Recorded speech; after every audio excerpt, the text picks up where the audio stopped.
Is your car cigarette lighter not working? No charging, no power? Don't worry, I'm about to show you how to fix it in just few minutes. Hey everyone, welcome back to Fixthiscar channel. If you're new here, hit that subscribe button for more DIY car fixes and tips. Today we are troubleshooting the common problem when your car's cigarette lighter just stops working. Let's jump right in. Please make sure your ignition is on. Some of the cars is getting the power once the ignition is on. Some of them usually having the power all the time. Now we can jump into the fixing the problem. 90% of all of the times there is blown fuse. Locate your fuse box under the dashboard or under the engine bay and locate the cigarette lighter fuse.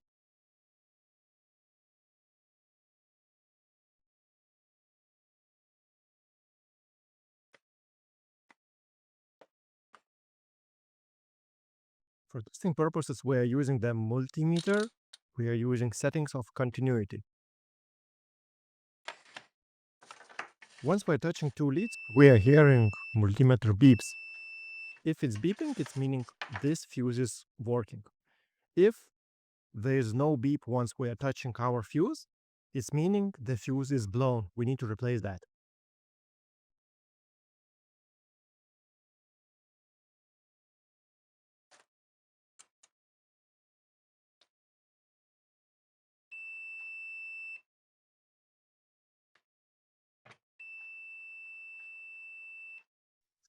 Now we can test our fuse box and our fuse, and as we see, this fuse is broken.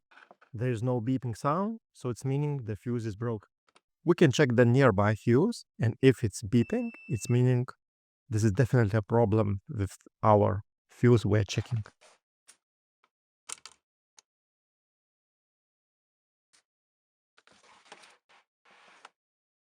This is the close-up shot of the broken fuse. Now you can see where the metal pin is really broken. Get your replacement and you can install it straight away.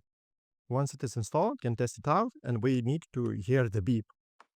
Once it is beeping, it's meaning the fuse is okay and we are getting constant power for our cigarette lighter.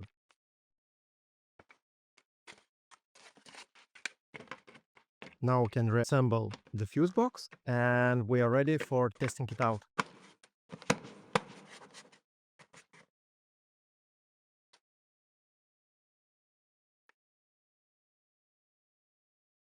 Moment of the truth. Is it working? Yeah, this is working fine. But what to do if the fuse is okay? If it's working, but somehow our cigarette lighter is still not getting any power. What to do next? First, I'm insisting you to take out that fuse because you can short it out if you will touch the metal surface of it. Then we can proceed and take the socket out and to inspect all the wires and make sure everything is working correctly.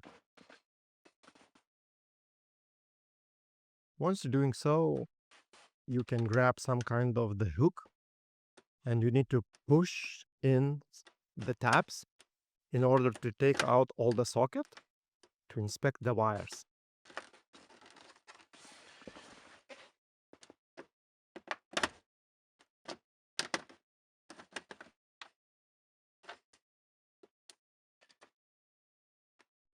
Here it is the close up, how that kind of the pins is looking and what kind of the pins you need to push it out.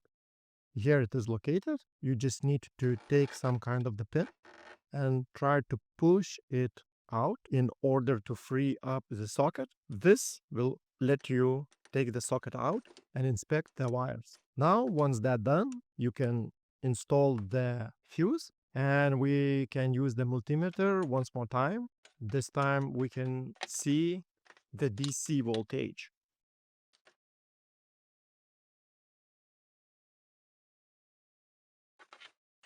So it is pretty easy. We just need to set it up for 20 volts onto the DC into the multimeter and we should have more than 12 volts. This is meaning this kind of the socket is receiving the power.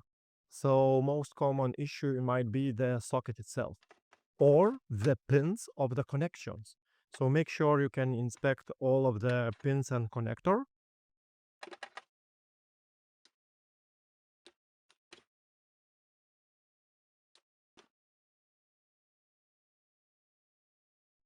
In my case, seeing the pins are a little bit bent up, so I'm straightening them up.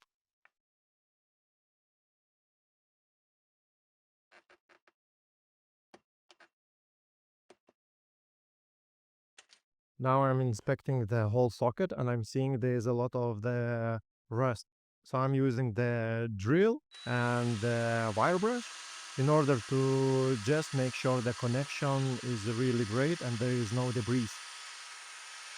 Once that's done, we can reinstall everything.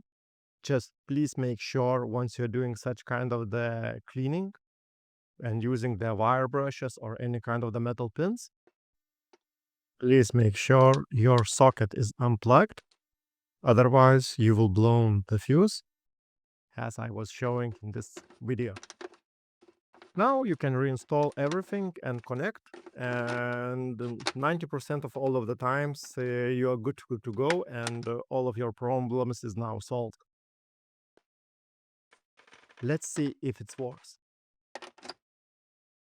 And here you go, problem solved. What was your problem?